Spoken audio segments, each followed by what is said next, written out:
Hauts-de-France Business vous est présenté par la Chambre de commerce et d'industrie Hauts-de-France qui accompagne, conseille, forme l'entreprise, l'individu tout au long de la vie.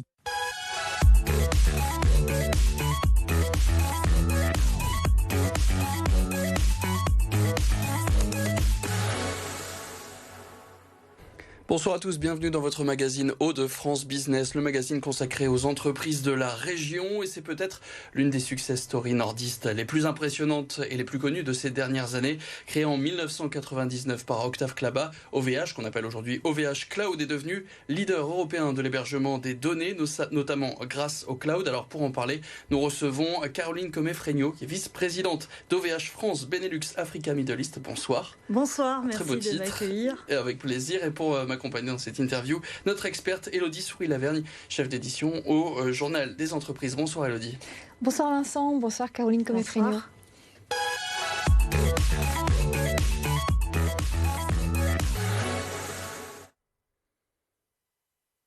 On débute avec quelques chiffres. Plus de 2500 salariés pour OVH Cloud, 1 600 000 clients sur 140 pays et un chiffre d'affaires de 663 millions d'euros en 2020, avec une actualité toute récente pour OVH Cloud. C'est cette entrée en bourse. Vous espériez une valorisation minimum de 3,5 milliards d'euros avec cette levée de fonds espérée de 350 à 400 millions d'euros. Comment elle s'est passée cette rentrée en bourse, Est-ce qu'on peut parler d'une réussite pour OVH Cloud? Oui, c'était un moment très fort dans ce parcours et cette année, c'était très attendu. C'est un long travail de préparation parce que se préparer à rentrer en bourse, c'est des transformations au niveau de l'entreprise sur pas mal de sujets. Donc il y a eu beaucoup d'excitation à préparer ça et une grande fierté aussi d'être rentré sur Euronext, sur le marché français. C'est combien de temps de préparation? C'est des mois, voire une bonne année de préparation. On est très heureux aussi parce que ça nous a permis de lever des fonds, comme vous l'avez dit, et donc de financer notre croissance, qui est un axe très important dans notre développement. Justement, cette entrée en bourse, elle va se traduire par une accélération du développement. Ça va être quoi le rythme de croissance d'OVH Cloud dorénavant? Jusque-là, c'était plutôt 5 à 10% de croissance du chiffre d'affaires par an, c'est ça? Donc on était plutôt au-delà des 10%, douzaine de pourcents, et on veut aller au-delà des 20%. Et pour cette croissance, en fait, on va s'appuyer sur plusieurs choses. Une expansion géographique, donc en Europe et au-delà, en Asie et en Amérique. Et là, pour l'instant, votre présence principale, c'est quoi? C'est la France, l'Europe, l'Amérique du Nord? Alors, on a déjà une présence mondiale. On a une assise historique européenne, donc on est évidemment très présent en France. On est présent en Grande-Bretagne, en Allemagne, en Pologne. On a des équipes commerciales aussi en Italie et en Espagne. Au-delà de ça, en Asie-Pacifique, on est déjà présent en Australie, à Singapour, et bientôt nous serons présents aussi en Inde. Okay. Et puis enfin, on a une présence historique aussi au Canada, où on a à la fois une usine et un data center, et une présence aussi aux États-Unis avec une filiale, suite à un rachat il y a 4 ans de vCloudAir, qui nous a permis donc de nous implanter sur le marché américain avec 2 data centers qui permettent d'adresser les États-Unis sur les 2 côtes. En tout, ce sont 33 data centers, c'est bien ça. Donc plusieurs dans le nord évidemment. Il y a Roubaix, Gravelines, et après un peu partout en France. Voilà, et puis Strasbourg. Voilà, c'est les trois sites principaux. Et des ouvertures prévues pour passer de 33 à combien peut-être ces 5 prochaines années? On va parler de dizaines, voire plus. Et notamment, en France, on va aussi se développer en Île-de-France. Ça fait partie des endroits où on veut avoir des data centers. Et puis, on va continuer à se développer sur le nord de la France. C'est un maillage géographique que vous faites, du coup? C'est réfléchi comme ça, ou c'est plus des sites stratégiques? C'est des sites stratégiques. Donc évidemment ici on a une présence, le contexte est favorable sur pas mal de points. L'Île-de-France, ça peut être important aussi pour certains clients parce qu'ils ont besoin de proximité par rapport à leurs applications, à leur bureau pour accéder aux données. Donc c'est pour ça. Et puis après on va se renforcer sur les pays sur lesquels nous sommes déjà présents, donc le Canada, l'Allemagne, la Grande-Bretagne. Alors on a évoqué tout à l'heure votre chiffre d'affaires, 632 millions d'euros. Est-ce que le cap du milliard d'euros pourrait être dépassé prochainement avec toutes ces actions? Alors on y travaille, et effectivement ça fait partie de notre plan de croissance. Et alors au niveau des embauches, cette croissance elle va être soutenue par des embauches, j'imagine. À quel rythme? Aujourd'hui, on embauche plusieurs dizaines de personnes chaque mois, et donc une partie non négligeable d'ailleurs ici sur la région. Et oui, on continue à recruter, c'est un enjeu important. On sait qu'il y a une guerre des talents, notamment dans la tech. Oui. Donc il faut arriver à trouver les bons talents et à les faire venir. Et vous y parvenez en général? Oui. C'est dans quel secteur du coup? C'est l'informatique ou justement ça va beaucoup plus loin que ça au OVH Cloud aujourd'hui en recrutement? On cherche évidemment des développeurs pour continuer à faire évoluer nos portefeuilles de solutions, mais on cherche aussi des commerciaux, des équipes pour faire du support client. On cherche aussi des personnes qui vont travailler dans nos usines, puisque, je ne sais pas si vous le savez, mais donc on construit nous-mêmes nos data centers et on a une usine sur Croix dans la région. Et donc voilà, et puis on en a aussi une au Canada. Vous avez aussi votre siège à Roubaix. Et on a notre siège à Roubaix. Le siège à Roubaix, justement. Est-ce que c'est possible de garder un siège d'une si grosse entreprise à Roubaix? Oui, aujourd'hui c'est le siège, ça va le rester. Ça reste notre site le plus important aussi. Et là où on fait le plus de recrutement chaque mois. Donc une entreprise nordiste, une entreprise familiale aussi à la base, on l'a dit, créée par Octave Klaba. Est-ce que la famille reste majoritaire au capital après cette opération? Oui, tout à fait. C'était un des engagements. Et donc oui, la famille reste majoritaire. C'est important, c'est le gage d'une stabilité, ça permet de garder un cap et des engagements dans la durée. Alors on revient sur cette entrée en bourse d'OVH Cloud qui vous permet de vous placer comme un grand de l'hébergement Internet. Est-ce que vous pouvez rivaliser avec les géants américains que sont Amazon, Microsoft ou encore Google?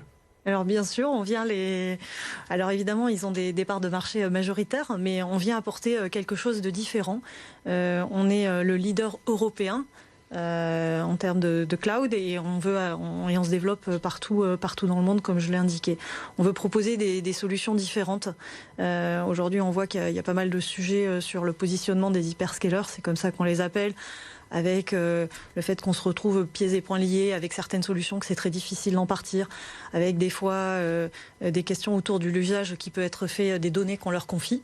Nous, il y a quelque chose d'extrêmement important dans notre stratégie, c'est que le client reste toujours maître de ses données et personne ne pourra accéder ou utiliser les données que les clients nous confient. Donc ça, c'est un engagement très, très important. Elles ne sont jamais utilisées, même par exemple pour faire des sondages avec des données rendues anonymes, des statistiques, des choses comme ça? Non, aucun usage.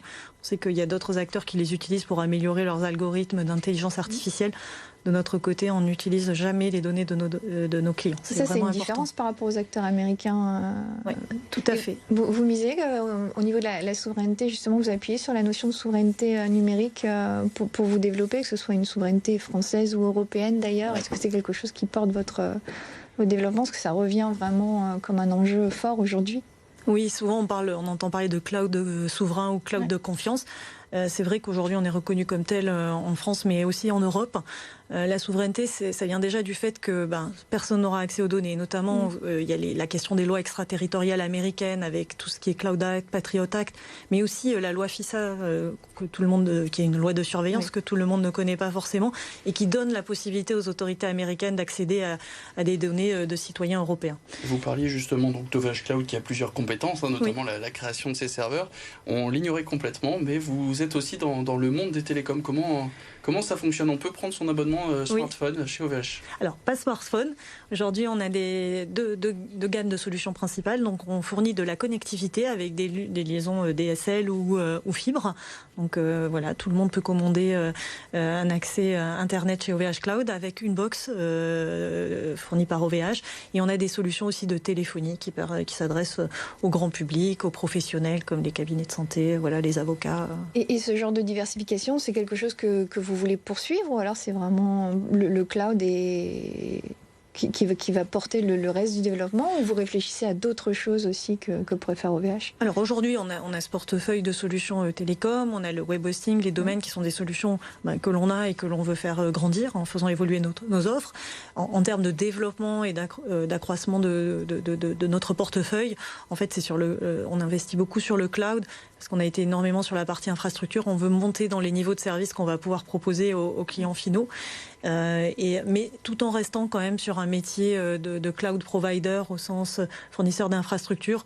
On ne veut pas à un moment donné monter dans des couches qui nous mettraient en concurrence avec nos clients finaux par exemple. Donc on est vraiment un cloud provider, un pur player. Merci beaucoup Caroline Comé-Fregnaud, vice-présidente d'OVH France, Benelux, Africa, Middle East, d'avoir été notre invitée ce soir. Merci à vous.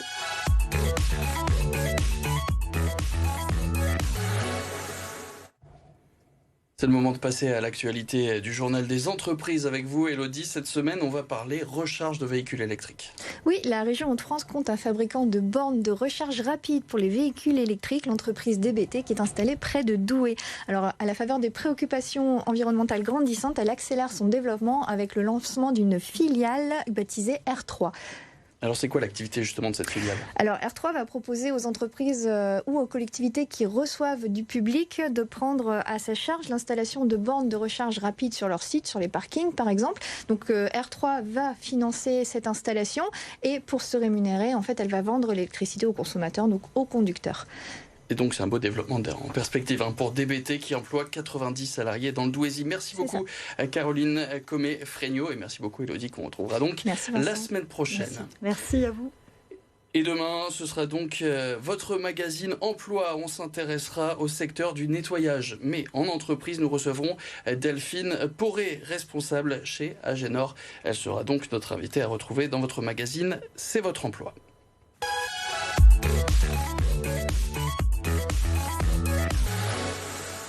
Hauts-de-France Business vous a été présenté par la Chambre de commerce et d'industrie Hauts-de-France qui accompagne, conseille, forme l'entreprise, l'individu tout au long de la vie.